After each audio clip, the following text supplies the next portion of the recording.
Good morning बच्चों, कैसे हो? देखिए बेटा, अपन तुल्य प्रतिरोध ज्ञात करने के मेथड अपन देख रहे थे। ठीक है, अपन ने ई मेथड तक अपन ने कल सॉल्व कर लिया था। अब देखें F method, method number F, अनंत प्रतिरोधों वाले परिपथ। मतलब किसी परिपथ में बच्चों कई सारे प्रतिरोध जुड़े, अनंत प्रतिरोध जुड़े हुए हैं, तो उसका तुल्य प्रतिरोध हम कैसे ज्ञात करते हैं वो देखिए। तो यहाँ पे दो एग्जाम्पल अपन लेके चल रहे हैं, एग्जाम्पल 1 ये, एग्जाम्पल नंबर 2 ये। ठीक है, अब चलो यहाँ पे इस प्रकार से पहली शाखा में आर है, फिर 2 आर रजिस्टर कनेक्टेड है, फिर 4 कनेक्टेड है, फिर कुल 8 कनेक्टेड है, फिर 16 आएंगे, फिर 32, इस प्रकार से ये सीरीज बन रही है। अब हमें यहाँ पे इसका आर ए बी ज्ञात करना है। तो किसे देखें बच्चों, देखिए जो फर्स्ट ब्रांच है, ये फर्स्ट शाखा आपको दिख रही है, इसमें केवल एक ही आर कनेक्टेड है, तो उसका रेजिस्टेंस कितना है आर। सेकंड ब्रांच में बच्चों यहाँ पे 2 रेजिस्टेंस कनेक्टेड है सीरीज में, तो वैल्यू क्या जाएगी 2R। ठीक है, उसका बच्चों फिर आगे 4 कनेक्टेड है, वैल्यू क्या जाएगी 4R। ठीक है, उसका फिर 8R। ऐसे करते करते अपन देख रहे हैं यहाँ पे सारे के सारे रेजिस्टेंस आगे इसमें आ रहे हैं, फिर सीरीज पैरेलल में एक के बाद एक समांतर क्रम बना रहे हैं। तो समांतर क्रम में अपन जानते हैं सूत्र क्या होता है, देखिए इधर सॉल्यूशन अपन समझे इसका 1/r AB बराबर क्या हो जाएगा 1/r plus 1/2r plus 1/4r, फिर नेक्स्ट ब्रांच में 1/8r। इस टाइप से अब से कहां तक बच्चों, अप टू इन्फिनिटी, अनंत तक जा रहा है ये। सब में से अपन 1/r कॉमन निकाल लें, तो 1 प्लस 1/2 प्लस 1/4 प्लस 1/8, जो कि हम देख रहे हैं बच्चों अनंत गुणोत्तर श्रेणी आ रही है, अनंत गुणोत्तर श्रेणी है। क्यों है अनंत गुणोत्तर श्रेणी? देखिए पहले जो फर्स्ट एलिमेंट है यहाँ पे कौन है 1, इसमें 1/2 गुणा करेंगे आएगा, अगेन 1/2 गुणा करेंगे आएगा, अगेन 1/2 गुणा करेंगे आएगा। इस प्रकार गुणोत्तर की श्रेणी बन रही है। ठीक है, तो बच्चों आप देखिए अब अनंत गुणोत्तर श्रेणी के योग का सूत्र होता है a/1 - r। ये सूत्र हमें पता होना चाहिए, a/1 - r होता है सूत्र। जहां बच्चों ए बता रहा है फर्स्ट एलिमेंट को, मतलब प्रथम पद को, इस श्रेणी का जो फर्स्ट पद है ये बता रहा है, जो कि 1 यहाँ पे 1 दिख रहा है, और आर बता रहा है बच्चों यहाँ पे रेशो को, अनुपात को। आर मीन्स रेशो, रेशो किसका, सेकंड पद बटा फर्स्ट पद, सेकंड पद बटा फर्स्ट पद, इस अनुपात को हम आर बोलते हैं। तो यहाँ पे देखिए चलो मान रखें फर्स्ट पद, इस एलिमेंट का फर्स्ट पद कौन है 1 है, अपॉन 1 - r, r मतलब रेशो, मतलब सेकंड पद अपॉन फर्स्ट पद करेंगे तो 1/2 अपॉन 1 करने पे आता है 1/2 आता है। ठीक है, तो बच्चों 1 - 1/2 करो कितना आएगा 1/2, 2 चल जाएगा ऊपर, तो 2/r। ठीक है, इसलिए यहाँ पे आर ए बी का मान क्या जाएगा बच्चों, आर ए बी बराबर, यहाँ पे इसको उल्टा कर दो तो r/2 मतलब 0.5r। ये लो, ये आ गया इसका रिजल्ट, आर ए बी का मान आ गया r/2 में 0.5r, ये इसका आंसर आ जाएगा। ठीक है, चलो नेक्स्ट क्वेश्चन अपन देखें। नेक्स्ट क्वेश्चन इस प्रकार से एक कई सारे अनंत प्रतिरोध है सीडी के रूप में कनेक्टेड है, आगे सीडी बन रही है, इस प्रकार से अनंत रेजिस्टेंस आगे कनेक्टेड है। ठीक है, इसका भी हमें तुल्य प्रतिरोध ज्ञात करना है, ए और बी के बीच में तुल्य प्रतिरोध। ठीक है, अब बच्चों इस प्रकार को सोल्व करने की एक ट्रिक होती है, इसको समझे कैसे बच्चों। यहाँ पे देखो ए और बी, इसके बीच में तुल्य प्रतिरोध में मान लिया x से, लेट आर ए बी बराबर x। ठीक है, आर ए बी का मान x से। अब यहाँ पे अगर मैं 2 बिंदु मार्क करूं, एक मैंने यहाँ मार्क किया a डैश, एक यहाँ मार्क किया b डैश। ठीक है, अब देखिए बच्चों यहाँ पे, अब अगर मैं यहाँ पे इस जगह इधर वाला परिपथ ये मिटा दूं, केवल यहाँ से a डैश b डैश के इधर वाला परिपथ बने रहने दूं, इधर को सबको मिटा दूं, और फिर आपसे पूछूं बताइए a डैश b डैश का जो इधर का परिपथ है उसका नेट प्रतिरोध क्या आएगा, उसका मान भी x ही होगा। क्यों? क्योंकि अनंत तक प्रतिरोध जा रहे हैं। ठीक है, स्टार्टिंग अपन कुछ रेजिस्टेंस हटा भी देंगे तो भी अनंत तक प्रतिरोध है, तो भी उसके कुल मान पे कोई फर्क नहीं पड़ेगा। जैसे आप जानते हो एक समुद्र भर के पानी है, उसमें एक लोटा बाहर निकाल लें, ठीक है, और आपसे कहा जाए कि एक लोटा भर के पानी बाहर निकाले, और आपसे क्या बताइए समुद्र लेवल पे क्या फर्क पड़ेगा, तो हम जानते हैं समुद्र लेवल पे कोई फर्क नहीं पड़ेगा। ठीक है, तो वही चीज बच्चे यहाँ पे स्टार्टिंग कुछ हटा भी दें तो यहाँ पे हम देख रहे हैं यहाँ पे वही परिपथ आपको नजर आ रहा है। ठीक है, तो यहाँ से अपन देखें सोल्यूशन के रूप में, सोल्यूशन में कहते हैं यदि आर ए बी बराबर x, तो a डैश b डैश के दाईं ओर का तुल्य प्रतिरोध भी x होगा। ठीक है, आई समझ में, और ये अपन देख लिया यहाँ पे दाईं ओर का तुल्य प्रतिरोध भी x होगा। अब बच्चों यहाँ पे देखो इस परिपथ को हम ऐसे कर सकते हैं, अभी जो a बिंदु दिख रहा है और ये b बिंदु, ठीक है, ये अपन ने ये परिपथ दिखा दिए, ये की ये 3 प्रतिरोध दिख रहा है 1 ओम, ये 1 ओम और ये 1 ओम, ये दिखा दी। ओके, अब a डैश b डैश, यहाँ पे ये रहा a डैश है, ये रहा b डैश, दिख रहा है हमें a डैश b डैश। अब यहाँ पे a डैश b डैश के दाईं ओर जो आपसे कहा मैंने, इसका अपन क्या मान रहे हैं, ये मान रहे हैं आर ए बी बराबर x ले रहे हैं, आर ए बी का मान अपन x ले रहे हैं। तो आपसे कहा मैंने इस a डैश b डैश का तुल्य मान भी कहा यहाँ पे x होगा, तो यहाँ पे इसको हटा के मैंने इधर का पूरा परिपथ हटा के क्या लिख दिया, x लिख दिया है। ठीक है, x लिख दिया। अब हमें यहाँ पे देखिए एक सिंपल रूप में आ चुका है परिपथ, सिंपल रूप में। अब देखिए बच्चों यहाँ पे ये 1 ओम और x क्या बना रहे हैं आपस में, क्या बना रहे हैं समांतक्रम, तो समांतक्रम का तुल्यमान क्या जाएगा बच्चों, गुणा बटा योग कर दो, तो x upon x plus one, x upon x plus one, यह जाएगा गुणा बटा योग। अब देखिए बच्चों यहाँ पे ये 1 ओम, ये 1 ओम और ये x upon x plus one, तीनों क्या बनाएंगे, एक के बाद एक के बाद एक के बाद श्रेणी क्रम बना रहे हैं। तो यहाँ से हम देखें, अब बच्चों यहाँ पे देखिए आर ए बराबर श्रेणी क्रम की वजह से क्या जाएगा, 1 plus x upon x plus one plus one, ठीक है। अब आर ए बी का मान रख दो, कितना है, x है, आर ए बी का मान x रख दिया, बराबर ये 2 plus x upon x plus one, ठीक है, 2 को उठा के इधर ले आए तो x माइनस 2 बराबर x upon x plus one, ठीक है। अब इसको सोल्व करना है, क्रॉस मल्टीप्लाई करते हैं, वजह गुणा करें, इसको इससे गुणा कर रहा हूं, पहले x को गुणा करें इधर, तो एक्स स्क्वायर प्लस एक्स, अब माइनस 2 को गुणा करेंगे तो माइनस 2x माइनस 2 बराबर यहाँ क्या बचेगा x से x काट दो तो क्या होगा बेटा यहाँ पे x square minus 2x minus 2 बराबर 0, ठीक है।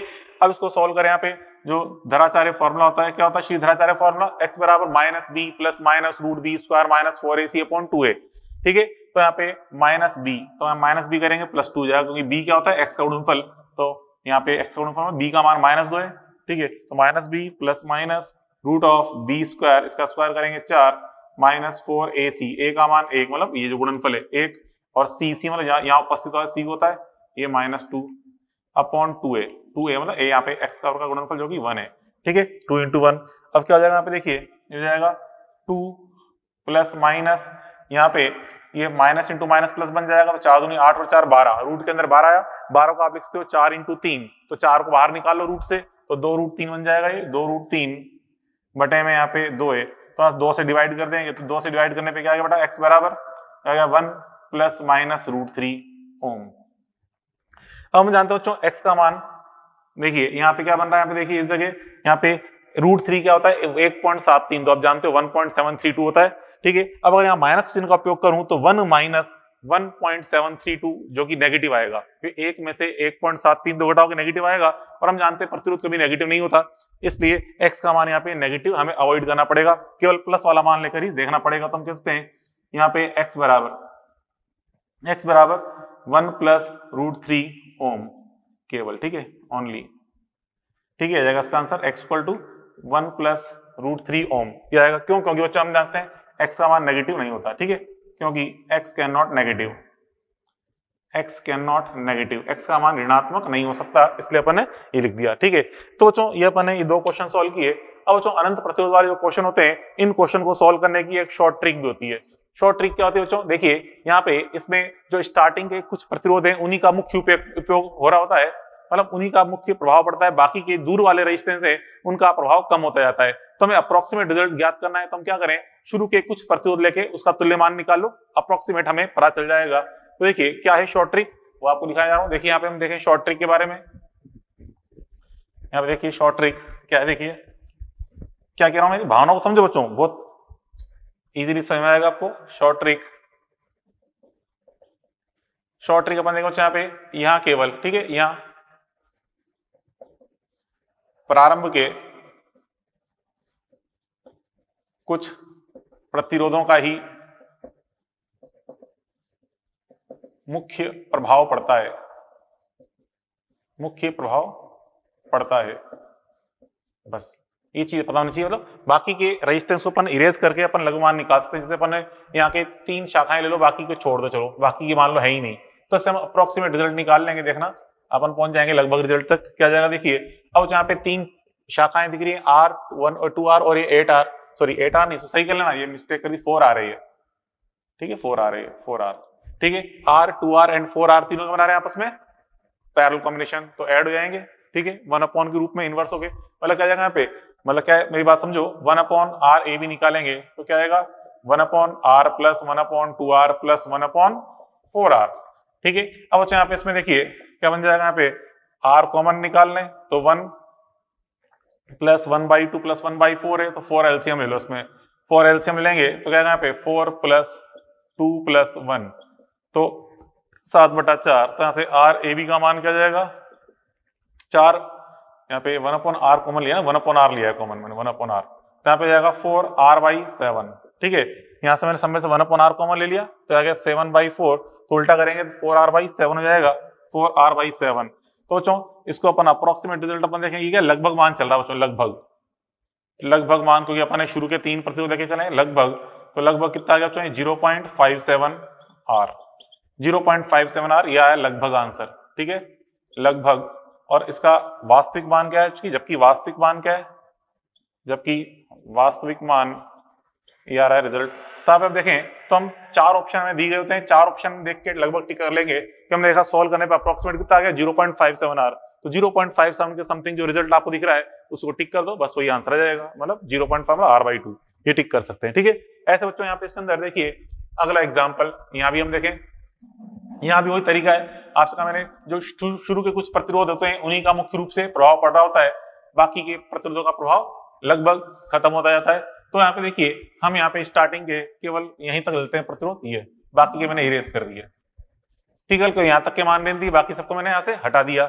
अब यहाँ पे मैं तुल्य प्रतिरोध ज्ञात करना है, क्या होगा देखिए, यहाँ पे RAB का मान हमें ज्ञात करना है, कैसे निकाल लेंगे बच्चों, यहाँ पे देखिए बच्चों, यहाँ पे बाकी सबको मैंने इरेज कर दिया, केवल इतने प्रतिरोध दे दिए। तो यहाँ पे तीनों क्या बना रहे हैं, देखिए इधर से ये तीनों प्रतिरोध यहाँ पे 1 ओम 1 ओम 1 ओम है, ये क्या बना रहे हैं, श्रेणी क्रम, ये तीनों प्रतिरोध श्रेणी क्रम बना रहे हैं। तो श्रेणी क्रम का तुल्य मान क्या हो जाएगा, 3 ओम हो जाएगा, ठीक है, ये लो आ गया 3 ओम, ये 3 ओम आ गया। अब यहाँ पे इसमें देखें, इसको आगे देखें, ये 3 इस 1 के साथ क्या बनाएगा, समांतर क्रम संयोजन।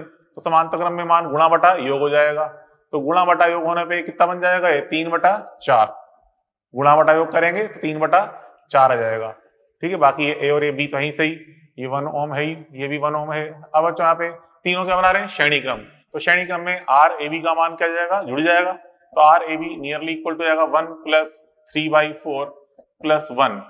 और 3/4 का मतलब कितना होता है, 0.75, ठीक है, 1 + 0.75 + 1, तो ऐड कर दो, कितना हो गया 2.75 ओम। ये आ गया बच्चों अप्रोक्सीमेट रिजल्ट, ठीक है, लगभग मान आ गया ये, लगभग। जबकि वास्तविक मान कितना था बच्चों, यहाँ पे हम देखते हैं, जबकि यहाँ पे वास्तविक मान कितना आ रहा है, ये आ रहा है 1 + √3। तो हम कह सकते हैं जबकि जो वास्तविक मान है,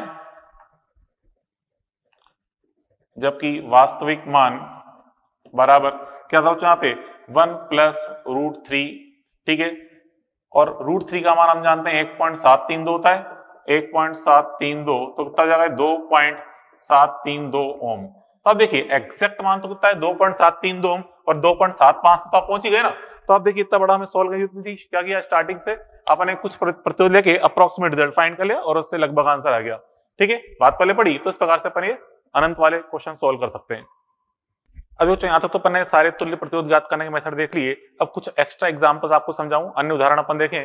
देखिए एग्जांपल 1 क्या है, यहाँ पे एक लंबा वायर है बच्चे, wire of length L, resistance R, इसकी लंबाई L है और इसका प्रतिरोध R है, ठीक है। इसको अपन ने इस प्रकार से मोड़ा 2 तरीके से, एक बार इससे पूरा सर्किल रूप मोड़ा और एक बिंदु अपन यहाँ पे लिया A और एक बिंदु यहाँ पे व्यास का अनुदिश, इसके व्यास के सिरों का अनुदिश अपने 2 बिंदु ले लिए A और B, हमें RAB का मान ज्ञात करना है, ठीक है। और एक बार बच्चों अपने जो A और B बिंदु लिए हैं, यहाँ पे इस प्रकार से लिए कि यहाँ पे एंगल कितना बन रहा है 90 डिग्री, ये बिंदु A और ये बिंदु B है। हमारा उद्देश्य क्या है, हमें RAB का मान ज्ञात करना है। तो बच्चों देखो हम जानते हैं प्रतिरोध समानुपाती क्या होता है, लंबाई, ठीक है, जितना लंबा तार होगा प्रतिरोध उतना ज्यादा होता है। हम आगे पढ़ेंगे सूत्र आएगा R = ρL/A, R = ρL/A आएगा, मतलब R समानुपाती क्या होता है L, तो प्रतिरोध लंबाई के समानुपाती होता है। तो बच्चों देखो इधर व्यास अनुदिश मुड़ा, इधर की लंबाई कितनी है L/2, इधर की भी L/2 है, तो लंबाई L/2 है, तो प्रतिरोध भी क्या हो जाएंगे R/2, ठीक है। जबकि यहाँ पे अपन देखें इधर की लंबाई L/4 है, इधर की लंबाई 3L/4, ओके, क्योंकि 90 डिग्री एंगल मोड़ा है ना अपन ने, तो ये लंबाई L/4 होगी, 3L/4, तो उसी अनुपात में प्रतिरोधी R/4 बन जाएगा, ये 3R/4 बन जाएगा। अब देखिए यहाँ पे अपन देखें इसमें फर्स्ट वाले डायग्राम में, इस फर्स्ट डायग्राम में देखिए यहाँ पे R/2 क्या बना रहे हैं, समांतर क्रम, R/2 यहाँ पे पैरेलल कॉम्बिनेशन में है कि नहीं है।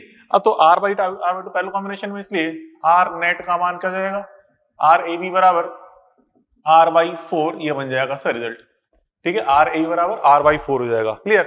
ऐसे यहाँ पे हम देखें बच्चों इस डायग्राम में यहाँ पे R/4 और ये 3R/4 क्या बना रहे हैं आपस में, समांतर क्रम। तो यहाँ पे इसलिए RAB का मान निकालेंगे तो गुणा बटा योग कर दो, तो R/4 × 3R/4, तो इनका गुणा बटा योग कर देंगे, गुणा बटा योग, गुणा कर दिया, और यहाँ पे योग भी कर दो, योग कर देंगे R/4 + 3r/4। तो इस प्रकार से गुणा बटा योग करेंगे तो आंसर आ जाएगा 3r/16। यह आ जाएगा 3r/16, ये इसका रिजल्ट बन जाएगा। ठीक है, तो इस प्रकार से अपन ये ज्ञात कर सकते हैं। अगला क्वेश्चन क्या है बच्चों, अगले क्वेश्चन आपसे कह रहा है किस प्रकार से वही लंबाई L लंबाई का तार है, इसका प्रतिरोध R है, इसको अपने क्या किया, कट इन 4 इक्वल पार्ट्स, इसको 4 समान भागों में काटा। ठीक है, फिर एंड अरेंज एज, फिर हमने इसको इस प्रकार से अरेंज कर दिया, व्यवस्थित कर दिया। कैसे, ये फर्स्ट पार्ट, ये सेकंड, ये थर्ड, ये फोर्थ, इस प्रकार से चारों भागों पर ने यहाँ पे जोड़ दिया है। अब बच्चों यहाँ पे देखिए, ये 4 समान भागों में काटा है, लंबाई प्रत्येक भाग की L/4 होगी, इसलिए प्रतिरोध का मान भी क्या होगा, R/4। प्रत्येक भाग का प्रतिरोध R/4, देखिए अभी R/4 R/4 R/4 R/4, प्रत्येक लंबाई L/4 है, इसलिए प्रतिरोध R/4 हो जाएगा। अब देखिए ये R/4 क्या बनाएंगे आपस में, समांतरक्रम, तो एक के ऊपर एक है। ठीक है, तो ये उसका मान बन जाएगा R/8, क्योंकि समांतरक्रम में मान आधा हो जाता है, तो R/8 हो जाएगा। अब ये R/8, ये R/4 और ये R/4 तीनों एक के बाद एक आएंगे, अर्थात क्या बनाएंगे, सीरीज कॉम्बिनेशन। तो श्रेणी क्रम में यहाँ पर देखें RAB का मान क्या हो जाएगा, RAB बराबर जोड़ दो R/8 plus R/4 plus R/4। ठीक है, तो इस प्रकार से इन सबको अपन जोड़ देंगे तो रिजल्ट आ जाएगा 5R/8। ठीक है, तो आंसर आ गया 5R/8। तो इस प्रकार से ये आंसर आ जाएगा। ठीक है, तो यहाँ पे अपन देखें इन तीनों क्वेश्चन अपन ने सॉल्व कर लिए, दोनों क्वेश्चंस। ठीक है, अब उसके बाद जो देखो यहाँ पे एक्सरसाइज 6 जो थ्योरी के अंदर एक्सरसाइज 6 है, ठीक है, अनसॉल्व्ड एक्सरसाइज 6 थ्योरी के अंदर दे रखी है, इसमें 7-8 क्वेश्चन थे, आपसे कहा था इनको सॉल्व कर लेना इनको। चलो इस पे ये इसके जो 2 अच्छे क्वेश्चन है, 4th क्वेश्चन और 8th क्वेश्चन, इनको मैं बताया था, बाकी और तो आप आराम से कर सकते हो। तो बेटा हम देखिए इसमें यहाँ पे हमें RAB का मान ज्ञात करना है, RAB का मान ज्ञात करना है। इसमें गौर से देखिए 2 ओम, ये 1 ओम और ये 10 ओम, इनका एक सिरा तो आगे जुड़ा हुआ, एक सिरा यहाँ पे मुक्त है। ठीक है, तो इसमें धारा जाएगी नहीं, क्योंकि धारा तभी प्रवाहित होती है जब दोनों सिरे परिपथ में जुड़े होते हैं। ठीक है, एक सिरा फ्री है तो धारा प्रवाहित होगी नहीं। कहां से, इसको और इसको यहां से अपन हटा देंगे। ठीक है, इनको यहां से अपन हटा देंगे, क्यों, क्योंकि एक सिरा फ्री है, मतलब मुक्त है, 1 एंड फ्री। ठीक है, एक सिरा फ्री है, मतलब परिपथ से जुड़ा हुआ नहीं है। ठीक है, मतलब यूं मान लो कि ये परिपथ खुले लूप में, ये प्रतिरोध खुले लूप में, और खुले लूप में धारा नहीं जाती, यूं लिखते हैं एक सिरा फ्री है, ये लिख लो, या लिख लो क्योंकि खुला लूप, ऐसे लिख लो, ये एक ही बात है, क्योंकि खुला लूप है। तो ये भी हट जाएगा, ये भी हट जाएगा।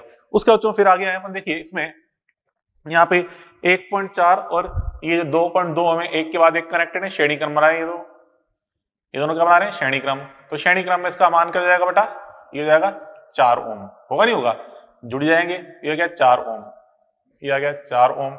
अब ये 4 ओम इसको भी हटाना पड़ेगा हमें, क्यों हटाना पड़ेगा, देखिए 4 ओम के एक तो इधर वाला सिरा ये, और एक ये सिरा, गौर से देखिए दोनों सिरे यहां से इधर से होते हुए डायरेक्टली वायर के थ्रू कनेक्टेड है, दोनों वायर के द्वारा डायरेक्ट जुड़े हुए हैं, तो इसलिए 4 ओम को भी हटाना पड़ेगा, इसको भी यहां से हटाएंगे। ठीक है, इसको भी हमें यहाँ पे हटाना पड़ेगा।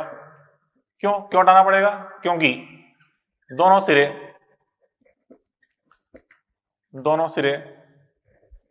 तार द्वारा डायरेक्ट जुड़े हैं, क्योंकि दोनों सिरे तार द्वारा डायरेक्ट जुड़े हैं, ठीक है। तो यहाँ पे विभवांतर का हो जाएगा 0, क्योंकि तार से डायरेक्ट जुड़े हैं, विभवांतर 0 हो जाएगा, उससे धारा प्रवाहित नहीं होगी। ठीक है, ये अब यहाँ पे देखिए, अब इनको हटाने के बाद परिपथ क्या बनेगा, देखिए जैसे इनको हटाएंगे तो परिपथ काफी सिंपल हो जाएगा। देखिए यहां से इसको मैंने हटा दिया, ये लो, ठीक है, इसको भी हटा दिया, ये लो, इसका फिर ये लो, इसको भी हटा दिया, यहां से ये भी हट गए। ये सारे जो प्रतिरोध यहाँ पे हट रहे थे इनको हटा दिया। हटा देने के बाद यहाँ पे आप देखिए ये परिपथ बनेगा, सिंपल सा ये परिपथ आ गया। अब यहाँ पे इसमें देखें ये आगे 3 ओम और 1 ओम क्या बनाएंगे, श्रेणी क्रम। तो श्रेणी क्रम मान क्या जाएगा, इसका मान 4 ओम हो जाएगा। ये लो, इसको इरेज करके मैंने क्या लिख दिया, 4 ओम लिख दिया। ये लो, ये 4 ओम लिख दिया यहाँ पे, 4 ओम, ठीक है, 4 ओम। अब ये 4 ओम, ये 2 ओम और ये 4 ओम, तीनों का बना रहे हैं आपस में समांतर क्रम। तो पहले इस 4 ओम को सोल्व कर लें। दोनों समांतर क्रम में 4 का परिणामी क्या बन जाएगा, 2 ओम बन जाएगा। तो इन दोनों को यहाँ से हटा दें, इन दोनों को यहाँ से हटा दिया, ये लो, इन दोनों को यहाँ से हटा दिया, तो इसका मान कितना आ गया, 2 ओम आ गया। तो यहाँ पे खाली एक ही मैंने जोड़ दिया, 2 ओम, क्योंकि 4 ओम को सोल्व किया, कितना आ गया, 2 ओम। अब 2 ओम क्या बनाने आपस में समांतर क्रम, तो समांतर क्रम का परिणाम ही क्या जाएगा 1 ओम हो जाएगा। तो इन सबको हटा के यहाँ पे क्या लगा दें 1 ओम। ठीक है, अब देखिए ये फाइनली चित्र ऐसा बन गया ये 1 ओम। अब देखिए ये 2 ओम 1 ओम 5 ओम तीनों श्रेणी क्रम बना रहे, श्रेणी क्रम में आर ए बी का मान क्या हो जाएगा यहाँ पे 2 + 1 + 5 कितना हो गया 8 ओम आ गया। तो ये आ जाएगा इसका आंसर 8 ओम। ठीक है, इस प्रकार से अपन ज्ञात कर सकते हैं। ठीक है, उसके बाद फिर देखें अगला क्वेश्चन 8th क्वेश्चन। 8वें क्वेश्चन बच्चों यहाँ पे इस जगह क्या बोला गया है बच्चों, इस प्रकार से एक स्विच दिखा रखा है 8वें क्वेश्चन में, ऐसे ही है। ये बोला गया है आपसे कह रहा है कि एक बार एस को अपन ने ओपन कर रखा है, एक बार यहाँ पे क्लोज कर रखा है। ठीक है, तो दो कंडीशन है, पहले अपन देखें एस ओपन। एस बच्चों यहाँ पे ओपन कंडीशन में, तो यहाँ पे देखिए खुला लूप है, इस पे धारा जाएगी नहीं, धारा नहीं जाएगी, तो यहाँ से इस भुजा को अपन यहाँ से हटा सकते हैं। हटाते ही देखो सर्किट कुछ ऐसा बनेगा, इस भुजा को मैंने यहाँ से हटा दिया। हटा देने के बाद यहाँ पे अच्छा ये बच्चों ये जो ये सिंबल है, सिंबल किस चीज का पता है ना, ये सिंबल किसका होता है, इसका मतलब होता है कि ये वाला तार जो है और जो ये वाला तार है दोनों आपस में टच नहीं कर रहे, एक के ऊपर एक से तार गुजर रहा है। ठीक है, टच नहीं हो रहा। ठीक है, तो यहाँ पे इससे ये बनाया था दोनों तार टच नहीं कर रहे, मतलब यहाँ पे कोई संधि बिंदु नहीं है, तार अलग अलग है दोनों। अब जो यहाँ पे देखिए इस तार को हटाते पे हटाने पे ये तार तो यहाँ पे जुड़ा वही सही। ठीक है, यहाँ पे ये बी बिंदु, ये ए बिंदु है। ठीक है, अब यहाँ पे जो प्रतिरोध जुड़ रहे हैं ये प्रतिरोध में दिखा दिए इसमें। ठीक है, यहाँ पे कितना है 12, यहाँ पे 6, यहाँ पे 6 और ये 12। अब थोड़ा गौर फरमाइए बेटा इस पे, यहाँ पे ये तार सीधा जुड़ा हुआ है। ठीक है, इन दो बिंदुओं के बीच में हम जानते हैं दो बिंदुओं जब भी कोई सीधा तार जुड़ा होता है उस तार को मिटा के दोनों बिंदुओं को आपस में मिला सकते हैं, क्योंकि वो समवियोग कर रहा होता है दोनों बिंदुओं को, दोनों बिंदुओं पर वियोग समान कर रहा होता है। तो इस तार को यहाँ से हटाया मैंने, ये लो हटाते सही, फिर अब इनको मिलाना है आपस में, तो इन दोनों बिंदुओं को खींच के मिला देंगे यहाँ पे इस जगह मिला देंगे बीच में, यहाँ पे आके मिल जाएंगे दोनों बिंदु। ये लो यहाँ मिला दिया दोनों को। ठीक है, दोनों को हमने यहाँ मिला दिया इस बिंदु पे। अब देखिए यहाँ पे इसके अंदर गौर से यहाँ पे 6 ओम 12 ओम 6 ओम 12 ओम क्या बना रहे हैं आपस में समांतर क्रम, ये इस तरह से ये बन रहा है इनका समांतर क्रम। तो नेट मान कर जाएगा गुणा बटा योग करिए कितना आएगा 4 ओम, ये बन जाएगा 4 ओम गुणा बटा योग से। ऐसे ये दोनों भी क्या बना रहे हैं आपस में समांतर क्रम बना रहे हैं, तो इनका भी क्या कर देंगे गुणा बटा योग कर देंगे। गुणा बटा योग करने पे क्या जाएगा 4 ओम आ जाएगा 4 ओम। ठीक है, अब 4 ओम क्या बनाएंगे आपस में श्रेणी क्रम, तो आर ए बी का मान कितना आ गया 4 + 4 = 8 ओम, ये आ जाएगा 8 ओम आ जाएगा। ठीक है, ऐसे यहाँ पे अब देखिए अगली कंडीशन में क्या बोला है, एस यहाँ पे क्या बच्चों क्लोज है, एस यहाँ पे क्लोज कंडीशन में।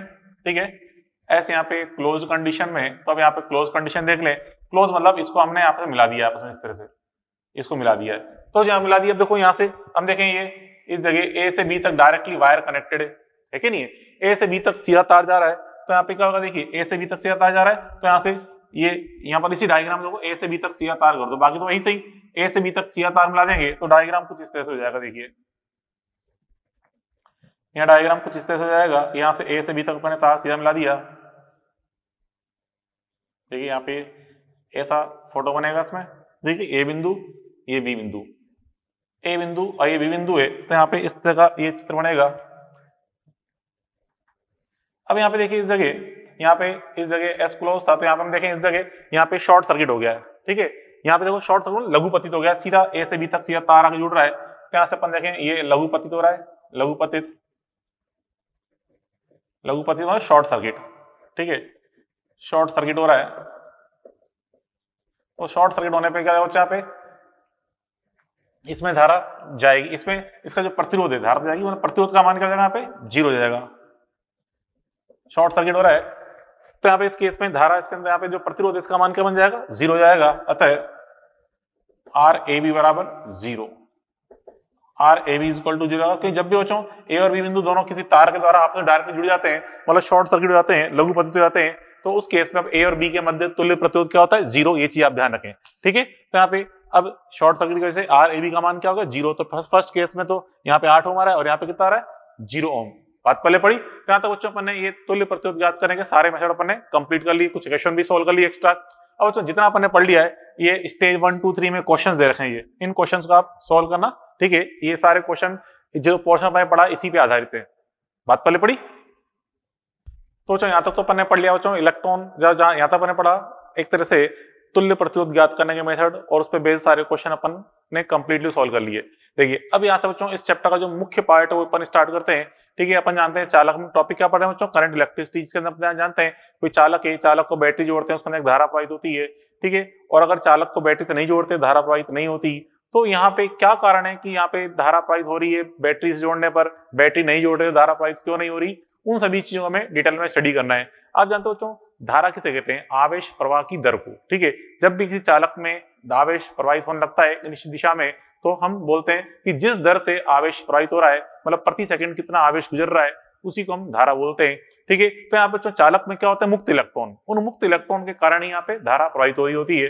ठीक है, तो वो चीज अपन देख रहे हैं यहाँ पे क्या होता है। तो यहाँ पे हम दो कंडीशन देखेंगे यहाँ पे। देखिए टॉपिक क्या देखें, चालक में इलेक्ट्रॉन गति है। एक तो देखें विभवांतर की अनुपस्थिति में चालक, और एक तरह के विभवांतर की उपस्थिति में चालक। विभवांतर मतलब बैटरी मान लो एक तरह से, मतलब चालक में बैटरी लगा रहे हैं और एक बार नहीं लगा रहे। ठीक है, मतलब बैटरी की उपस्थिति में चालक और एक बार बैटरी की अनुपस्थिति में चालक, इस चीज को अपन देखने जा रहे हैं। तो देखो आप जानते हो पहले अपन देखें विभवांतर की अनुपस्थिति में चालक बच्चों। तो देखिए जब अपन किसी चालक पे कोई बैटरी नहीं जोड़ते तो क्या होता है, हम जानते हैं चालक में इलेक्ट्रॉन होते हैं, मुक्त इलेक्ट्रॉन्स, फ्री इलेक्ट्रॉन्स अवेलेबल होते हैं। ठीक है, सारे जो मुक्त इलेक्ट्रॉन से लगातार रैंडम डायरेक्शन में, यादृच्छिक दिशा में गति करते रहते हैं। क्यों गति करते हैं, इलेक्ट्रॉन के पास मोशन कहां से आता है, वो आता है बच्चों तापीय गतिज ऊर्जा से, थर्मल एनर्जी से हम बोलते हैं।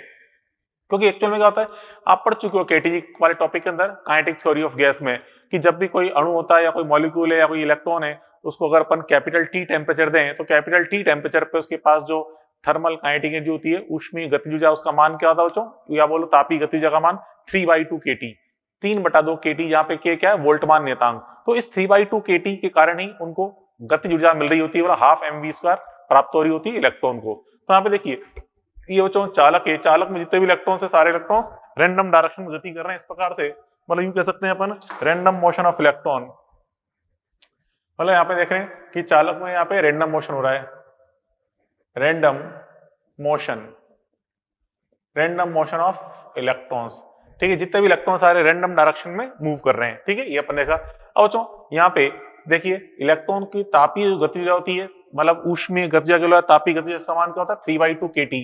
अब इस 3/2 kT में ये जो K है, ये बता रहा है वोल्टमान नियतांक को, वोल्टमान नियतांक, जिसका मान आप भली भांति जानते ही हैं, कितना होता है बच्चों 1.38 × 10⁻⁻23, 1.38 × 10⁻⁻23 जूल पर केल्विन। ठीक है, और जो T है यहाँ पे क्या है, T यहाँ पे टेम्परेचर इन केल्विन है, टेम्परेचर इन केल्विन, मतलब केल्विन के अंदर आपको ताप का मान रखना होता है। ठीक है, जहाँ पे कमरे का ताप कितना होता है 300 केल्विन। ठीक है, यहाँ पे अपन अगर कमरे का ताप है तो अपन क्या रख देंगे 300 केल्विन रख देंगे। कमरे का ताप अगर तो चालक कमरे में रखा हुआ है तो 300 केल्विन इसको अपन रख के सॉल्व कर सकते हैं।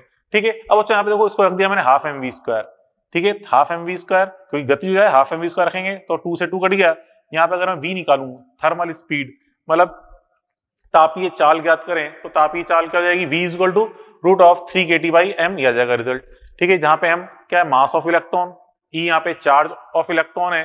ठीक है, और T यहाँ पे रूम टेम्परेचर है। ठीक है, क्योंकि कमरे में रखा हुआ है, तो रूम टेम्परेचर का मान 300 रख के देखें, तो 300 रखेंगे तो इसको सोल्व करने पर यहाँ पे आता है लगभग 10⁵ मीटर/सेकंड। ठीक है, मतलब कमरे के ताप पर चालक के अंदर इलेक्ट्रॉन से बहुत उच्च वेग से गति कर रहे होते हैं, लगभग इसका मान 10⁵ मीटर/सेकंड बन रहा होता है, जो काफी उच्च वेग है, काफी उच्च वेलोसिटी बच्चों। ठीक है, इसको थर्मल वेलोसिटी होती है, काफी हाई वेलोसिटी होती है, मतलब 10⁵ मीटर/सेकंड, ये कहते हैं 100 किलोमीटर प्रति सेकंड में। एक सेकंड में इलेक्ट्रॉन कितना चल जाता है, 100 किलोमीटर चल जाता है, इतनी हाई स्पीड से मूव कर रहा होता है। ठीक है, बट बच्चों यहाँ पे जितने भी इलेक्ट्रॉन्स होते हैं, ये इलेक्ट्रॉन्स लगातार आगे टक्कर करते हुए गति करते हैं। ठीक है, जैसे इलेक्ट्रॉन आगे जा रहा है, आगे जाएगा, इसको क्या मिलेगा, कोई दूसरा इलेक्ट्रॉन या कोई अणु मिलेगा, वहां से टक्कर करके अपनी दिशा चेंज कर लेगा, इधर गया। यहाँ कोई हो सकता है कोई दूसरा अणु हो चालक का, या कोई अदर इलेक्ट्रॉन उससे टक्कर किया, इधर चला गया, इधर गया, फिर इधर गया। इस तरह से यहाँ पे इलेक्ट्रॉन्स रुक के, मतलब यहाँ तरह से टक्कर करते हुए, रुक तो नहीं बोलेंगे, हर जगह बार-बार अपनी डायरेक्शन चेंज करता हुआ गति कर रहा है। इलेक्ट्रॉन हर जगह अपनी दिशा चेंज करता हुआ गति कर रहा है, और लगातार जो टक्करें हो रही होती है बच्चों, ये टक्करें कैसे होती है, प्रत्यास्थ टक्कर, इलास्टिक कॉलिजन। ठीक है, इलास्टिक कॉलिजन होती है। ठीक है, और बच्चों इस इलास्टिक कॉलिजन के अंदर हम देखें, अगर टक्करों में अगर मैं औसत दूरी निकालूं, दो टक्करों के मध्य अगर औसत दूरी निकाले, मैं यूं कह दें क्रमागत टक्करों के मध्य औसत दूरी निकालें, तो औसत दूरी मतलब जैसे कि मान लो इलेक्ट्रॉन 1 सेकंड तक लगातार गति करा उसने, और 1 सेकंड में उसने 10 करोड़ मीटर दूरी तय करी, तो उसके अंदर हम डिवाइड कर देंगे 10 करोड़ के अंदर यहाँ पे डिवाइड कर देंगे, और यहाँ पे जो कोलिजन ही मान लो एक इलेक्ट्रॉन ने 1 सेकंड में मान लो उसने कोलिजन करी 50,000 कोलिजन करी, तो 1 करोड़ में 50,000 का भाग दे दो। कुल दूरी कितनी है? 1 करोड़ मीटर, और कुल टक्करें कितनी हो रही है? 50,000। तो भाग लगा देंगे तो पता चल जाएगा कि 2 टक्करों के मध्य, मतलब एक टक्कर के दौरान औसत दूरी कितनी जाएगी, उसे हम बोलते हैं बच्चों माध्य मुक्त पथ। देखिए इस प्रकार से यहाँ इलेक्ट्रॉन अन्य इलेक्ट्रॉन परमाणु से प्रत्यास्थ टक्कर करता हुआ गति करता है। ये इलेक्ट्रॉन इधर गया, फिर टक्कर इधर गया, इस तरह से एक इलेक्ट्रॉन में बार बार दिशा चेंज कर रहा है। तो अगर अपन फाइंड करें एवरेज डिस्टेंस बिटवीन कॉलिजन, मतलब टक्करों के मध्य अगर मैं औसत दूरी ज्ञात करूं, इसे हम बोलते हैं माध्य मुक्त पथ। पढ़ चुके हो आप केटीजी वाले टॉपिक के अंदर माध्य मुक्त पथ, इसे हम लैम्डा एम से शो करते हैं। और अगर एवरेज टाइम निकालें बिटवीन कॉलिजन, ठीक है, टक्करों के मध्य औसत समय निकालें, उसे हम बोलते हैं विश्रांति काल। ठीक है, टॉ से रिप्रेजेंट करते हैं विश्रांति काल। अब देखिए बच्चों, हम जानते हैं दूरी बराबर होता है चाल इंटू समय।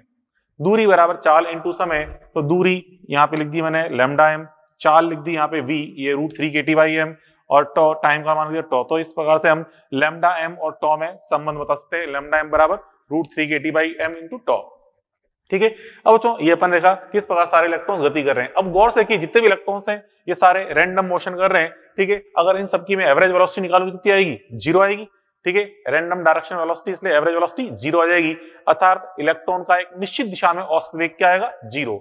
मतलब आवेश का एक निश्चित दिशा में औसत वेग 0 है, इसलिए यहाँ पे चालक में कोई धारा प्रवाहित नहीं हो रही होती। ठीक है, तो लिखा मैं चालक में आवेश प्रवाह का औसत वेग निकाल रहे, कितना आ रहा है? 0 आ रहा है, इसलिए धारा का मान 0 है।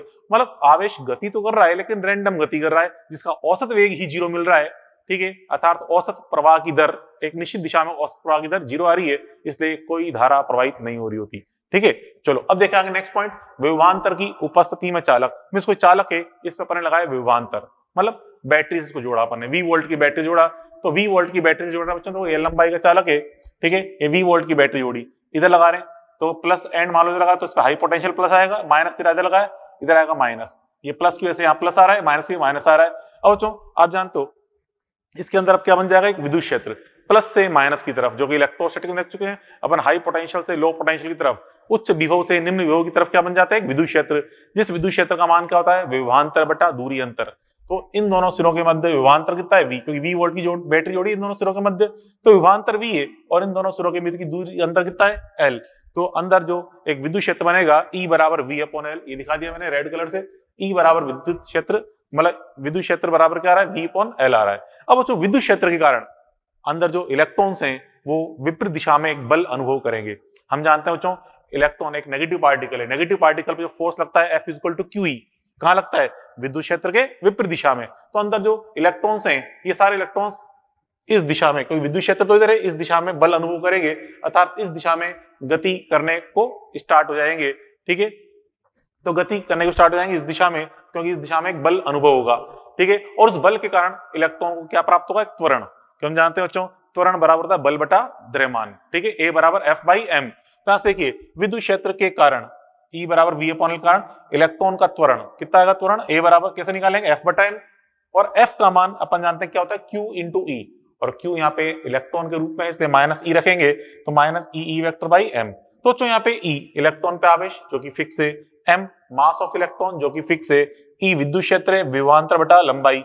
तो जो नियत वोल्ट की बैटरी लगाई अपन ने, मान लो 10 वोल्ट की बैटरी है, लंबाई भी फिक्स है, तो ये सारे मान यहाँ पे फिक्स हैं, अर्थात A का मान क्या है? नियत। तो जो यहाँ पे त्वरण का मान नियत है, अर्थात इलेक्ट्रॉन नियत त्वरण से गति प्रारंभ करता है। और आप पढ़ चुके हो पहले मैकेनिक्स के अंदर 1D मोशन में, जब भी कोई ऑब्जेक्ट, जब भी कोई पिंड एक नियत त्वरण से गति प्रारंभ करता है तो उसके लिए हम क्या लगा सकते हैं? गति की समीकरण है। क्या लगा सकते हैं? गति की समीकरण लगा सकते हैं।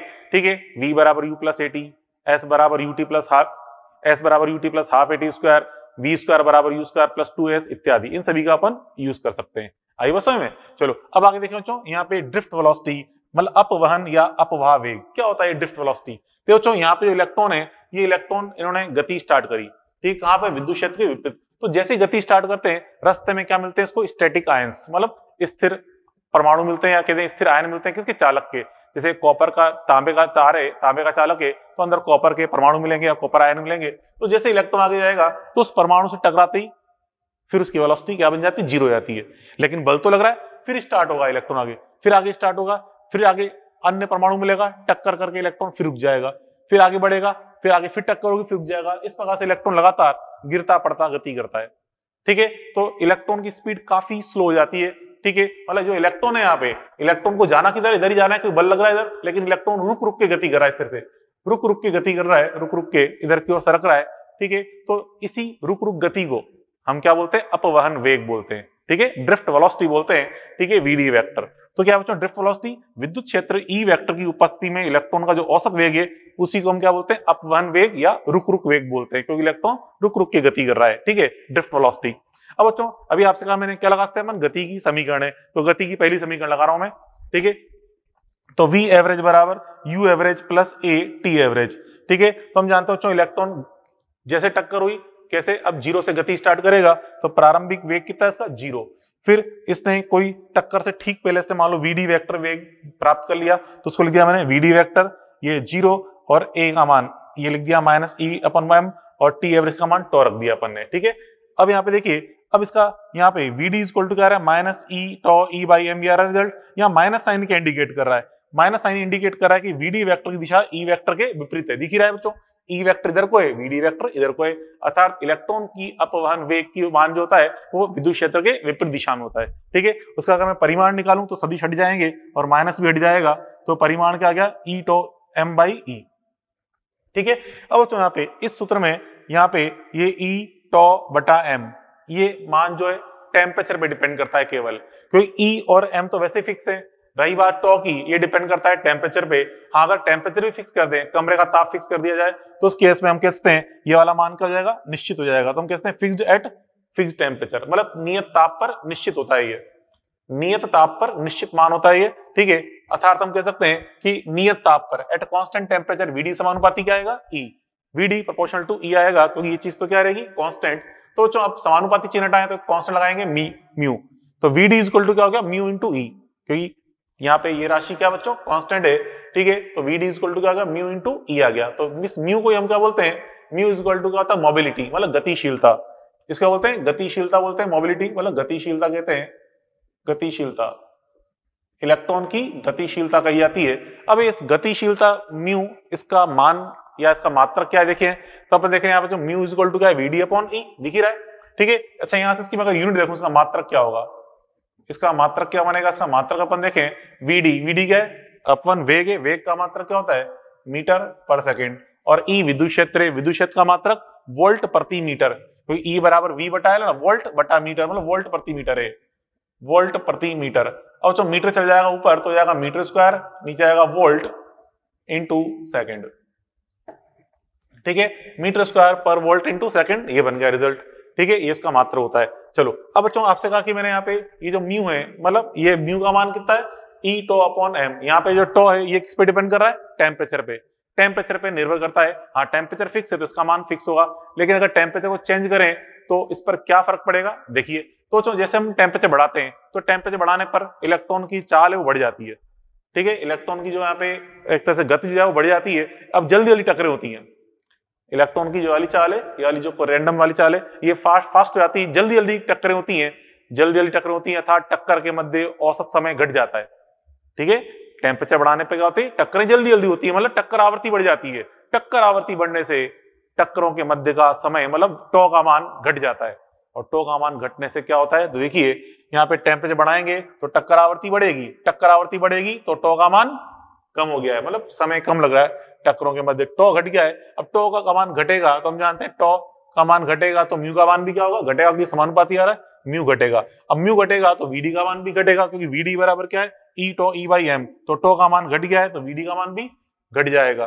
ठीक है, तो ये बहुत इंपॉर्टेंट लाइन है कि चालक में टेम्परेचर बढ़ा जाए, चालक का ताप बढ़ा जाए तो अपवन वेग पे क्या प्रभाव पड़ेगा, तो हम बोलते हैं अपवन वेग का मान क्या होगा, घटेगा। ठीक है, चलो अब यहाँ पे बच्चों यहाँ हम देख रहे हैं विभवांतर कारण इलेक्ट्रॉन एक निश्चित दिशा में गतिशील होते हैं, दिख ही रहा है।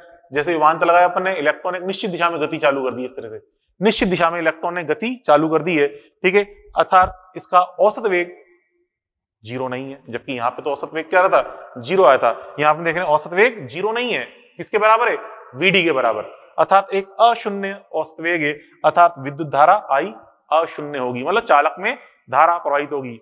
ठीक है, क्योंकि औसत वेग आवेश एक निश्चित दिशा में प्रवाहित होना स्टार्ट हो गया है, अब जिसका औसत वेग को हम वीडी बोल रहे हैं, इसलिए हम कह सकते हैं कि आवेश एक नियत दर से प्रवाहित हो रहा है, तो उससे हम क्या बोलेंगे बच्चों यहाँ पे कि हम चालक में धारा प्रवाहित हो रही है, चालक में धारा प्रवाहित हो रही है, इच्छी अपन ने देखी। ठीक है, तो कुल मिला के रिजल्ट क्या। अब बात करें धारा किस दिशा में प्रवाहित होती है बच्चों, तो बच्चों जो इलेक्ट्रॉन, यहाँ पे आवेश कौन है, इलेक्ट्रॉन मतलब नेगेटिव आवेश, तो धारा की दिशा नेगेटिव आवेश के गति के विपरीत दिशा में होती है। यही कहते हैं कि अगर मान लो धनावेश गति कर रहा है तो धनावेश की गति की दिशा में होती है, धनावेश की गति की दिशा में कह लो या ऋणावेश की गति के विपरीत दिशा में। तो यहाँ पे हम देख रहे हैं गति कौन कर रहा है, ऋणावेश, इलेक्ट्रॉन, इलेक्ट्रॉन जा रहा है इधर, तो इसके विपरीत दिशा में धारा जाएगी इधर, मतलब यहाँ से इलेक्ट्रॉन की गति इधर की ओर है इस तरह से, तो ये धारा की जाएगी इस तरह से। तो इलेक्ट्रॉन की गति के विपरीत दिशा में धारा प्रवाहित होती है आई। इस प्रकार से हम कह सकते हैं कि यहाँ पे विद्युत धारा आई का मान क्या बच्चों, नॉन जीरो प्रवाहित हो रहा है। ठीक है, तो इस प्रकार से अपन ने ये देखा चालक में इलेक्ट्रॉन की गति का बेसिक चीज अपन यहाँ पे सीखी। तो जो अभी स्टार्ट करते हैं अपन विद्युत धारा के बारे में, इलेक्ट्रिक करंट के बारे में। ठीक है, विद्युत धारा क्या होती है बच्चों, विद्युत धारा आई, इसको हम आई से दर्शाते हैं। ठीक है, किसी भी अनुप्रस्थ काट से आवेश प्रवाह की दर को अपन क्या बोलते हैं, विद्युत धारा बोलते हैं। जैसे मान लो कोई अनुप्रस्थ काट है ये, ठीक है, यहाँ से आवेश गुजर रहा है लगातार, इसमें चाहे इलेक्ट्रॉन गुजर रहे हैं, कोई भी आवेश लगातार यहाँ गुजर रहा है, प्रति सेकंड इससे कितना आवेश यहाँ से गुजरता है, तो उससे हम क्या बोलते हैं, धारा। ठीक है बच्चों, धारा एक अदिश राशि है क्योंकि ये सदिश के योग नियम का पालन नहीं करती। ठीक है, कैसी राशि बच्चों, अदिश। क्यों है अदिश राशि, क्योंकि बच्चों ये सदिश योग नियम का पालना नहीं करती, सदिश योग नियम का पालन नहीं करती। ठीक, का पालन नहीं करती। सदिश योग नियम क्या बच्चों, जैसे अपन जानते हैं ना, परिणामी सदिश का मान क्या होता है, आर बराबर root of a square plus b square plus 2ab cos theta. ठीक है, उस चीज की यहाँ पे धारा पालना नहीं कर रही होती, मतलब धारा का मान थीटा पे डिपेंड नहीं करता। ठीक है, तो एक अदिश राशि है। उसके बाद बच्चों अभी आपको समझाया मैंने परिभाषा क्या है, कि किसी अनुप्रस्थ काट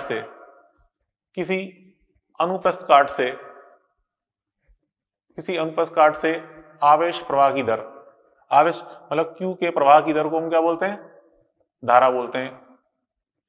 किसी अनुप्रस्थ काट से Q प्रवाह की दर को क्या बोलते हैं, धारा बोलते हैं। ठीक है, इसकी दिशा क्या होती है, हमेशा धनावेश की गति की दिशा में, जिस दिशा में धनावेश प्रवाहित हो रहा है उस दिशा में, या कहते हैं ऋणावेश के विपरीत दिशा में इसकी दिशा होती है। तो इसकी अपन बात करें डायरेक्शन की, तो जो इसकी डायरेक्शन की होती है प्लस Q के प्रवाह की दिशा में, प्लस Q के प्रवाह की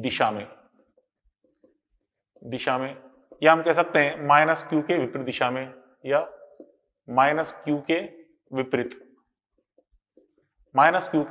विपरीत दिशा में। ठीक है, धारक दिशा माइनस Q के विपरीत दिशा में होती है, ये चीज अपन देखी। फिर बात करूं जो इसका जो परिमाण है, क्या होता है इसका परिमाण, अभी अपन ने जो परिभाषा लिखी, परिभाषा के अनुसार अपन देखें क्या हो जाएगा बच्चों, आवेश प्रवाह की दर मतलब I बराबर क्या होगा, dQ/dt, I बराबर dQ/dt। ठीक है, ऐसा अपन दर्शा सकते हैं, आवेश प्रवाह की दर मतलब dQ/dt। और बच्चों फिर जब भी अगर आपको आवेश और समय का ग्राफ दिया हुआ है तो dQ/dt क्या बताएगा, स्लोप, मतलब स्लोप की सहायता से अपन क्या निकाल सकते हैं, धारा निकाल सकते हैं।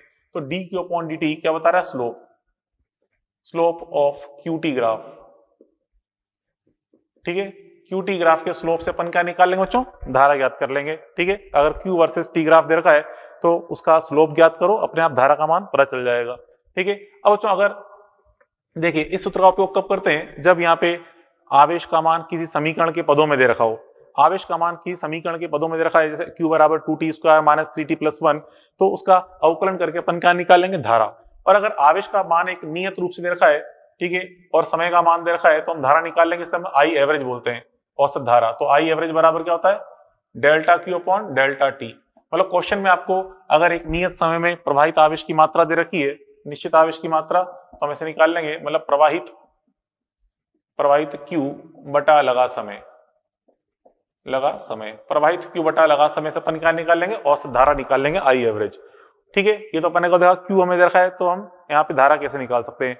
और अगर बच्चों I का मान दे रखा हो और हमसे आवेश पूछ ले, तो यहाँ से जैसे I बराबर dQ/dt है, तो dt को उधर ले आओ और फिर कर दो उसका समाकलन, तो समाकलन करके निकाल सकते हैं अपन Q। कैसे, देखो चलो से पहले आपको मैं यहाँ पे इसकी मात्रक समझा दूं, यूनिट क्या होती है, यूनिट।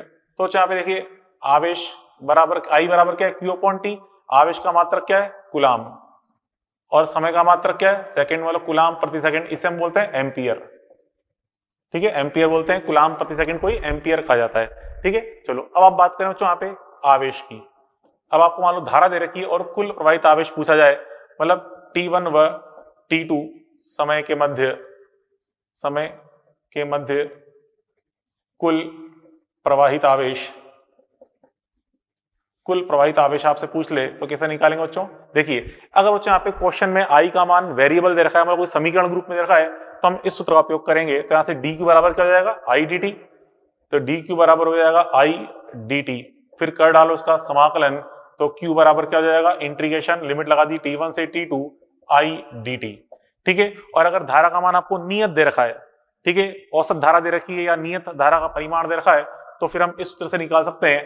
तो डेल्टा क्यू बराबर आई एवरेज डेल्टा टी, मतलब आवेश एक नियत धारा दे रखी हो या एक आपको औसत धारा के रूप में बोली गई हो, तो यहां से अपन इसका उपयोग कर लेंगे और I average into delta T का लिख देंगे T2 माइनस T1। इससे अपन निकाल सकते हैं कुल प्रवाहित आवेश का मान। ठीक है, यहाँ से कुल प्रवाहित आवेश का मतलब यहाँ से इस तरह से हमने इसका समाकलन किया, यह गया, तो यहाँ से इसका समाकलन करेंगे तो क्या जाएगा? ये हो जाएगा, मतलब यहाँ पर इस जगह अपन टोटल आवेश निकाले तो क्यू बराबर क्या जाएगा? I average T2 minus T1। इससे अपन ये ज्ञात कर सकते हैं। ठीक है, चलो इस पे बेस बच्चों एक दो क्वेश्चन अपन देखें। क्वेश्चन नंबर 1 अपन देखिए क्या कह रहा है। यदि Q बराबर 2t square minus 2t cube, तो उस समय आवेश बताना जब धारा का मान मिनिमम हो। तो बच्चों देखिए, धारा मिनिमम जब पढ़ चुके आप पहले भी मैक्सिमम मिनिमम वाले क्वेश्चन, जब भी किसी भौतिक राशि का मान अधिकतम या न्यूनतम कहा जाए तो हम क्या करते हैं? आंखें बंद करते हैं, फिर उसका अवकलन कर डालते हैं। ठीक है, तो यहाँ पे धारा बोली गई है, धारा का अवकलन करना है, परंतु धारा का मान दिया तो है ही नहीं, तो पहले हमें धारा निकालनी पड़ेगी। आवेश दे रखा है, उससे हम धारा निकालेंगे कैसे? देखिए सॉल्यूशन नंबर 1 अपन देख रहे हैं, कैसे निकालें बच्चों? आई बराबर, आप जानते हो आई बराबर क्या होता है? D Q upon d T. तो जो राशि दे रखी है उसका कर डालो अवकलन, उससे धारा आ जाएगी। तो उसका अवकलन करें तो 2t स्क्वायर का अवकलन तो क्या होगा? 4t, फिर माइनस 2t क्यूब का अवकलन क्या जाएगा? 6t square. ठीक है, इसको मैंने समीकरण नंबर 1 नाम दे दिया। अब बच्चों हमसे क्या बोला है? आई मिनिमम, तो बोलेंगे for I is equal to minimum, मतलब आई का मान न्यूनतम होने के लिए d I upon d t बराबर करना पड़ेगा 0। ठीक है, तो यहाँ पे देखिए ये आई का मान आ गया समीकरण 1 में, कर डालो इसका अवकलन, मतलब D I upon d T. 4t का अवकलन कितना है? 4, फिर माइनस 6t स्क्वायर का अवकलन 12t बराबर 0। तो यहाँ से इस 12t उधर ले आएंगे, फिर t का मान 4/12 हो जाएगा, मतलब 1/3। तो t का मान आ गया 1/3 सेकेंड। तो इस समय पर हमें निकालना है आवेश का मान। उस समय आवेश निकालना है जब धारा मिनिमम है। तो हम देखा इस समय धारा मिनिमम आ रही है, इस समय निकालना आवेश। तो अतः t बराबर 1/3 पर q बराबर निकालेंगे, तो समीकरण दे रखी है उसमें t का मान 1/3 रखिए, twice of 1/3 square minus twice of 1/3 cube. ठीक है, ये रख देंगे। अब उसके बाद इसको कैलकुलेट कर लें, तो कैलकुलेट करने पे ये मान आ जाएगा बच्चों 4/27 कूलाम। ये मान आता है सोल्व करने पे 4/27 कूलाम। ठीक है, ये आंसर आ जाएगा इसका। ठीक है, ये तो क्वेश्चन नंबर 1 अपन ने सोल्व कर लिया। चलो अगला क्वेश्चन देखें। अगले क्वेश्चन में क्या है? गैस विसर्जन नली है। ठीक है, इस नली में प्रति सेकंड इतने नियोन आयन और इतने इलेक्ट्रॉन चित्रानुसार गतिशील हो तो धारा ज्ञात करनी है। तो जो नियोन आयन इधर गति कर रहे हैं, ठीक है, ये विसर्जन नली का बता रखिए आपको, गैस विसर्जन नली का है। तो नियोन आयन तो दाईं ओर जा रहे हैं और इलेक्ट्रॉन बाईं ओर। तो जो नियोन आयन धनात्मक आवेश होता है, और हम जानते हैं मान लो इस नियोन आयन का धारा I1 है, तो I1 किधर जाएगी? नियोन की दिशा में। ठीक है, नियोन की दिशा में I1। लेकिन इलेक्ट्रॉन की बात करें तो इलेक्ट्रॉन का जो धारा होगी वो कहाँ होगी? विपरीत दिशा में। तो इलेक्ट्रॉन जा रहा है इधर, तो धारा I2 इधर होगी। तो दोनों की दोनों आवेश धारा इस दिशा में जाते हैं, I1 I2। तो परिणामी धारा I बराबर क्या हो जाएगी? I1 प्लस I2 के अनुसार होगी। ठीक है, तो यहाँ से अपन देखें सोल्यूशन नंबर 2। तो सोल्यूशन नंबर 2 अपन निकालें, I बराबर हम देख रहे हैं I1 प्लस I2 आ रहा है। ठीक है, अब बच्चों यहाँ पे हमें यहाँ पे आवेश का मान मतलब संख्या बता रखी है, तो चलो I को तो अपन क्या लिखते हैं? Q अपॉन टी लिख दें। तो Q1 upon T plus Q2 upon T. और जो Q का मान क्या होता है? Ne। पहले पढ़ चुके इलेक्ट्रोस्टैटिक में, जब भी संख्या दे रखी हो। ठीक है, अच्छा देखिए बच्चों, नियोन आयन है, इस पे आवेश का परिमाण E के बराबर होगा। इलेक्ट्रॉन, इस पर भी आवेश का परिमाण E के बराबर होगा।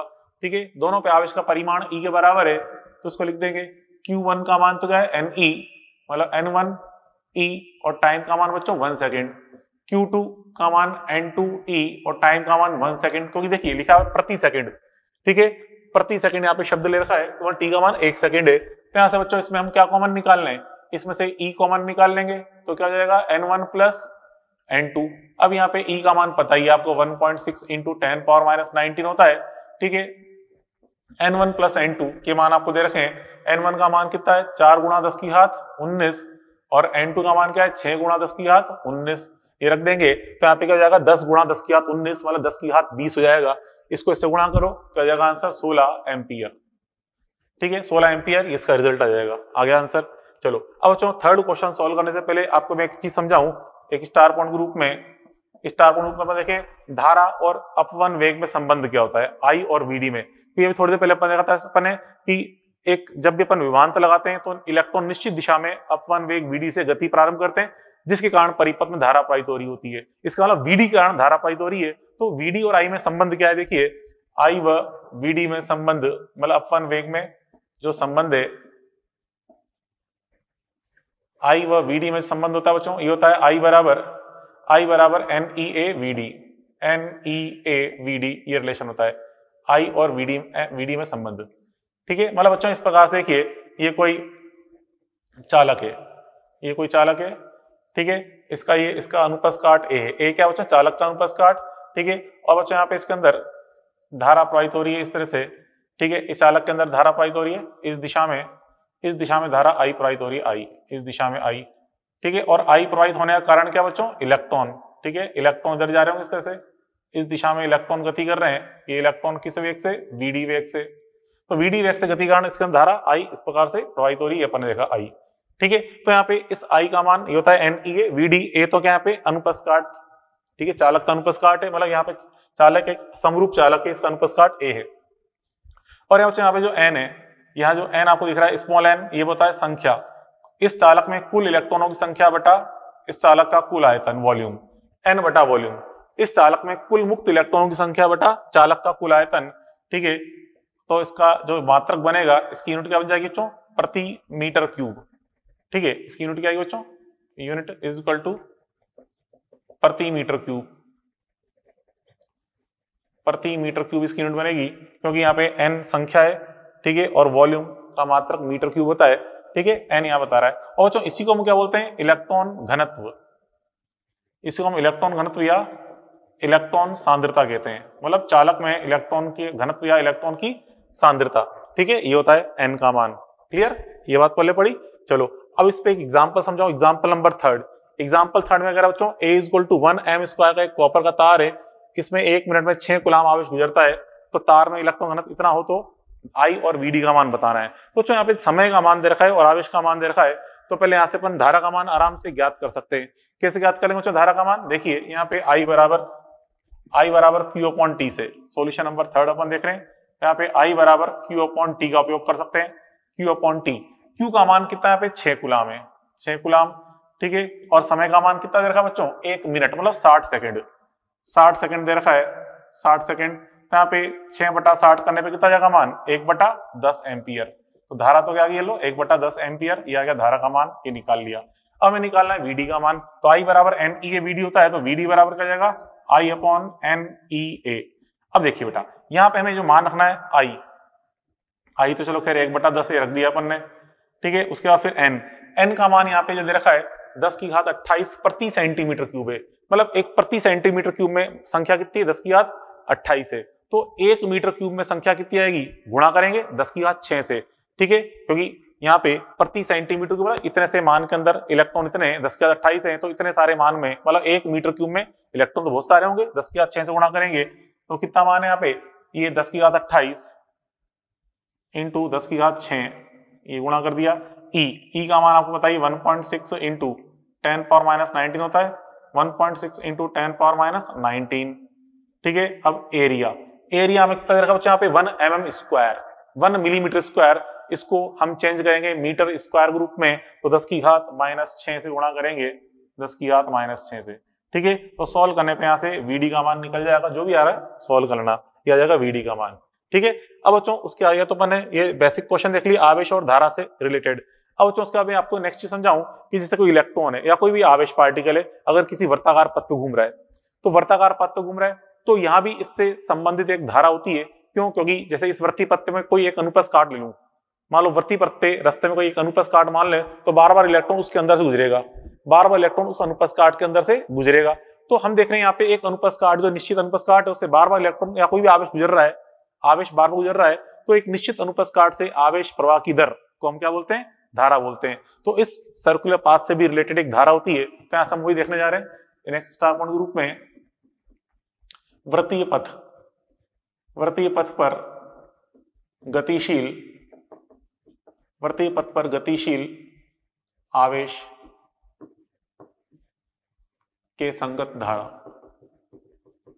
संगत धारा, वृत्तीय पथ पर गतिशील आवेश के संगत धारा क्या होती है? देखिए बच्चों यहाँ पे समझे डायग्राम से, देखो बच्चों यहाँ पे इस प्रकार से ये कोई वृत्तीय पथ है, ठीक है, यहाँ पे वृत्तीय पथ है, यहाँ पे कोई एक आवेश है, ये आवेश ये क्यू है, ये पथ का मान मान लो त्रिज्या आर है, आर त्रिज्या का पथ है, ये आवेश क्यू है, ये लगातार v स्पीड से मूव कर रहा है, यहाँ पे एक नियत चाल v से गुजर रहा है, ये चाल का मान नियत है, v नियत चाल से गुजर रहा है।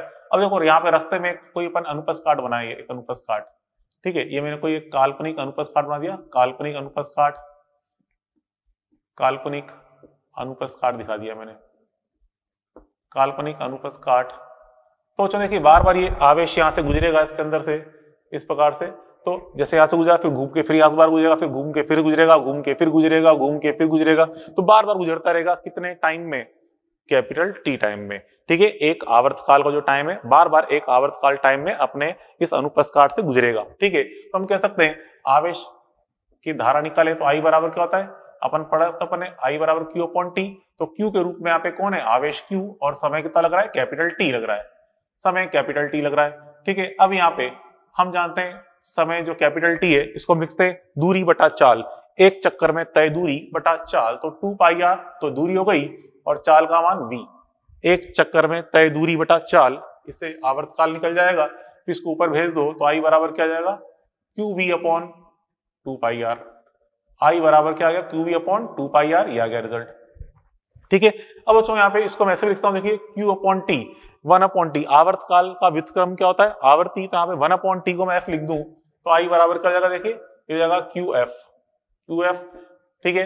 क्यों? क्योंकि अपन जानते हैं बच्चों, क्योंकि हम जानते हैं 1 अपॉन टी, 1 अपॉन टी बराबर क्या होता है? एफ होता है, ठीक है। अब बच्चों एक चीज जानते हो आप, ओमेगा जो कोणीय आवृत्ति, ओमेगा बराबर 2 पाई एफ, तो एफ बराबर ओमेगा अपॉन 2 पाई, एफ बराबर होता है ओमेगा अपॉन 2 पाई, तो मैं इस सूत्र को यहाँ पे ओमेगा एफ का मान ओमेगा अपॉन 2 पाई रख दूं तो हम ये बोलते हैं क्यू ओमेगा अपॉन 2 पाई भी कह सकते हैं इसको, क्यू ओमेगा अपॉन 2 पाई, तो ये भी इसका एक रिजल्ट हो गया क्यू ओमेगा अपॉन 2 पाई के रूप में, ठीक है। क्योंकि अपन देख रहे हैं आई बराबर कोई 1 अपॉन टी बराबर एफ बराबर ही है। यहाँ पर जो एफ तो क्या है? सिंपल आवृत्ति है, एफ तो यहाँ पे आवृत्ति बता रहा है, ठीक है, आवृत्ति, और ओमेगा यहाँ पे क्या है? कोणीय आवृत्ति, कोणीय आवृत्ति है, या कोणीय वेग अपन बोल रहे हैं, कोणीय आवृत्ति के लो या कोणीय वेग बोल सकते हैं इसको, ठीक है, कोणीय आवृत्ति या कोणीय वेग। अब बच्चों यहाँ पे इसमें देखिए ये तो अपन ने देख लिया। अब जैसे कि आपको एक चीज समझाऊं, जैसे अपन जानते हैं परमाणु, बच्चों परमाणु में इलेक्ट्रॉन वृत्तीय पथ पे घूमता है, ठीक है, परमाणु में इलेक्ट्रॉन वृत्तीय पथ पे घूमता है, मतलब किसी कक्षा में इलेक्ट्रॉन वृत्ताकार पथ पे लगातार चक्कर लगा रहा है, तो उस इलेक्ट्रॉन से भी एक संबंधित धारा होती है जिसे हम बोलते हैं कक्षीय धारा, क्योंकि इलेक्ट्रॉन एक कक्षा में चक्कर लगा रहा है। अब बच्चों देखिए जैसे कि H प्रकार के जो परमाणु होते हैं उनकी व्याख्या किसने की थी? बोहर वैज्ञानिक ने, ठीक है, जिसे हम बोहर मॉडल के अंदर स्टडी करते हैं, ठीक है। तो हम देखते हैं बोहर के अनुसार यहाँ पे अगर अपन कक्षीय धारा का मान निकालना चाहें किसके लिए? जो H प्रकार के परमाणु हैं, ठीक है, तो यहाँ पे देखिए H प्रकार के परमाणु की बात कर रहे हैं, H प्रकार के परमाणुओं मतलब जैसे कि H या कहते हैं हीलियम प्लस या लिथियम प्लस 2 इत्यादि के लिए, H प्रकार के परमाणुओं के लिए अगर अपन देखें बच्चों यहाँ पे परमाणुओं में इलेक्ट्रॉन, ठीक है, परमाणुओं के लिए गतिशील इलेक्ट्रॉन की कक्षीय धारा का मान निकालें अपन, क्या होगा बच्चों? देखिए कक्षीय धारा ये किसने बताया था बच्चों? बोहर साइंटिस्ट ने। अपन देखते हैं तो यहाँ पे फॉर्मूला कुछ नहीं करना, यहाँ पे आवेश को क्या रख दो? ई, तो आई इक्वल टू क्या जाएगा? E V upon 2 pi R, होगा नहीं? I equal to Q V upon 2 pi R, Q को मैंने ई रख दिया क्योंकि इलेक्ट्रॉन चक्कर लगा रहा है, तो आवेश का मान कितना है? ई, तो I equal to E V upon 2 pi R. तो यहाँ से आप देखिए ये हो जाएगा I is proportional to V upon R, I proportional to V upon R. अब यहाँ पे v और r के मान ये बोहर साइंटिस्ट ने बताए थे, बोहर मॉडल पढ़ते हैं, जो v का मान है ये z बटा n के समानुपाती होता है, ठीक है। यहाँ पे जो देखिए क्या कहना चाहता हूं मैं, i हमने लिखा i समानुपाती क्या है? v अपॉन r, i समानुपाती v अपॉन r है, ठीक है। तो यहाँ पे v को लिख देंगे z बटा n, और r का मान समानुपाती होता है n स्क्वायर बटा z के। ये कहां से लिखा मैंने बच्चों, ये लिखा जो अपन पढ़ते हैं मॉडर्न फिजिक्स, ठीक है, मॉडर्न फिजिक्स वाले चैप्टर में, आधुनिक भौतिक वाले चैप्टर के अंदर में पढ़ते हैं, ठीक है, from modern physics, modern physics. ये मॉडर्न फिजिक्स वाला चैप्टर पढ़ेंगे, आगे आ जाएगा उसके अंदर आधुनिक भौतिक वाला टॉपिक, मतलब बोर मॉडल। बोर मॉडल में एक चीज बताई जाती है z बटा n, ठीक है, n स्क्वायर अपॉन z यहाँ पढ़ते हैं, या यहाँ लिख दो फ्रॉम बोर मॉडल, ऐसे लिख दो, चाहते की बात है फ्रॉम बोर मॉडल, ठीक है। तो यहाँ से देखिए I समानुपाती क्या हो गया, यहाँ से I समानुपाती z स्क्वायर बटा n क्यूब, I समानुपाती z स्क्वायर बटा n क्यूब, आ जाएगा रिजल्ट, ठीक है। चलो इस पे क्वेश्चन देखें, ये आखिरी क्वेश्चन देख रहा है, H प्रकार के निश्चित परमाणु की फर्स्ट व सेकंड कक्षा में इलेक्ट्रॉन से संबंधित धारा बतानी है, क्या होगा, धारा का अनुपात क्या होगा। तो यहाँ पे एक निश्चित परमाणु है, Z का मान फिक्स है। अच्छा n क्या है यहाँ पे बच्चों, यहाँ पे ये n जो होता है, n क्या होता है, कक्षा की संख्या को, जिसे हम मुख्य क्वांटम संख्या भी बोलते हैं, मुख्य क्वांटम संख्या बोल लो या कक्षा की संख्या, या फर्स्ट कक्षा, सेकंड कक्षा या थर्ड कक्षा। और Z क्या यहाँ पे बच्चों, परमाणु क्रमांक है, Z यहाँ पे परमाणु क्रमांक है। अब यहाँ पे क्वेश्चन में एक निश्चित परमाणु बोला गया है, Z का मान फिक्स बोला गया है। देखिए सॉल्यूशन नंबर 4, यहाँ पे हम देख रहे हैं Z का मान फिक्स्ड है, Z का मान फिक्स्ड आपको दिया हुआ है। तो यहाँ से हम देखते हैं I समानुपाती क्या जाएगा 1 अपॉन n क्यूब। तो यहाँ से I1 अपॉन I2 निकालू मैं, I1 upon I2 is equal to क्या लिखेंगे, n2 बटा n1 की घात 3।